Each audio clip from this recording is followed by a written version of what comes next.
What's going on, everybody? Team L Productions back here again for a video. This one is going to be about would I go back in time and make a full bolt-on 410 gear Mach 1 versus boosting this. So this is a full bolt-on 410 gear car, meaning that it has long tube headers, off-road X pipe with no cats, aluminum drive shaft, 410 gears, cold air intake, underdrive pulleys, has the AccuFab throttle body on it, has the Pete's or Paul's high performance intake spacer on it, which is that guy right there. Also has those Magnelli or whatever coils in it. Basically, it's, you know, as much as I could do to it. Also has a dyno tune, and I have the EGR turned off on as well, so I have all that stuff done to it. Has a billet steel flywheel on it. You know, it's got a staged whatever the hell clutch in it. It's pretty quick. It's a Hurst short throw shifter on it. But truth be told, if I could go back in time, I mean, I love my headers and definitely makes the exhaust sound nicer and stuff, but for the money I spent into making this a full bolt-on car, I would much rather go back in time and get the On3 Performance Turbo Kit off of Late Model Restoration. That kit's like $2,100 or $2,200, and quite frankly, from what I've seen, you can make a lot more power with that than with a full bolt-on car. My car is quick, but it's not fast. I made 300 at the wheels, horsepower and 320 torque. Middle of July, when it was about 90 degrees out and humid. Not that impressive. You know, I mean, it's a 152,000 mile car. It's a 2003. It's old as hell. It does burn oil.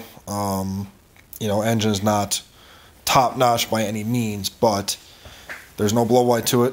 But I would definitely recommend if you're going to, you know, if you, I know it's an old car, but if somebody just went out and bought one and it's maybe mildly bolt-on stuff, or if they're just like, oh, I bought a stock one, really wouldn't recommend wasting your money on all the bolt-ons. I would say, hands down, go and buy the turbo kit off from the On3 Performance.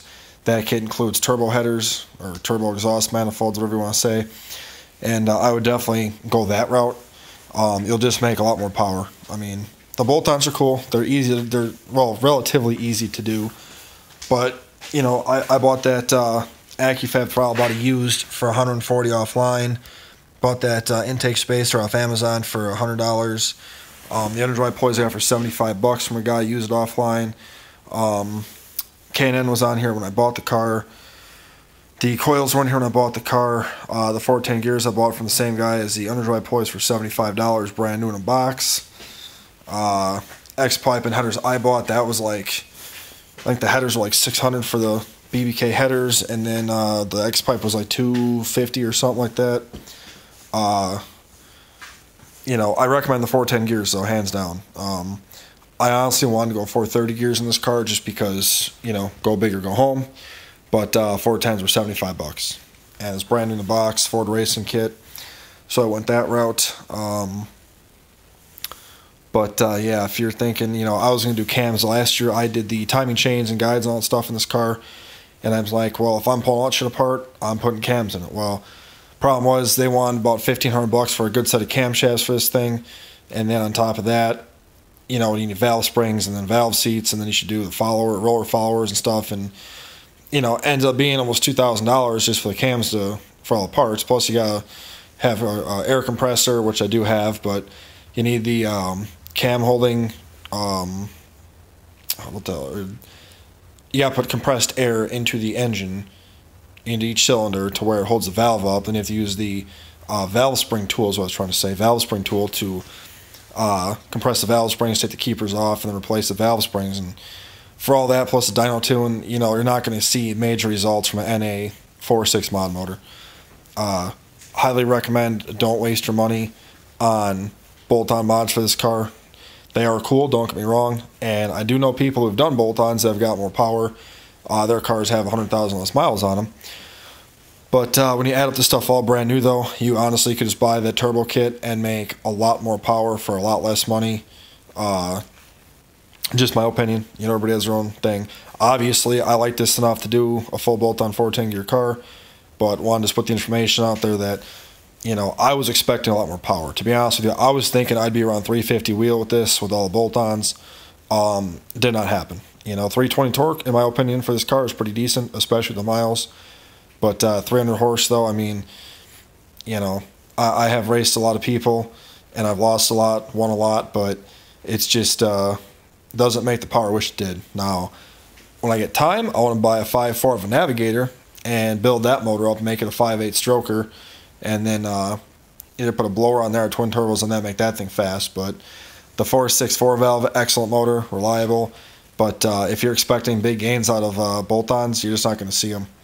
The biggest gains I could feel in the seat, in my opinion, was when this had the factory exhaust, when I went to long tubes, the off-road X-pipe, and the catback exhaust, I felt an instant gain. Not like a ton, but I could notice a difference, especially high end. When I'm doing about 110 plus, definitely felt the way more power top end.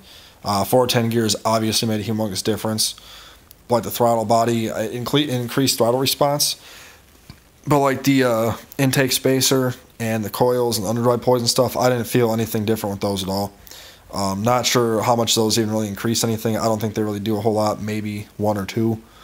But, just my 2 cents, just my opinion.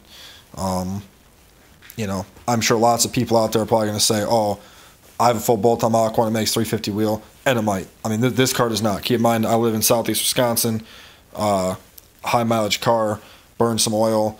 Yes, I did a compression test last year. All cylinders were around 150 PSI. So, I don't know if that's good for a high compression motor for one of these motors or not. I don't know what to compare it to. So, anybody out there knows, let me know if that's high or low. I mean, none of my spark plugs are oil fouled, even though it does burn oil. I mean, I think my valve seats are bad because she smokes on startup and then it goes away while I'm driving. But either way, making this video is to help anybody out that wants to know if they should spend money on bolt-ons for their car. Unless you're doing a full exhaust system on it, and then a tuner, you're really not going to feel a whole lot with just intake mods. But yeah, so like, share, subscribe. If you think I'm full of crap, give me a thumbs down. If you like what I said, give me a thumbs up.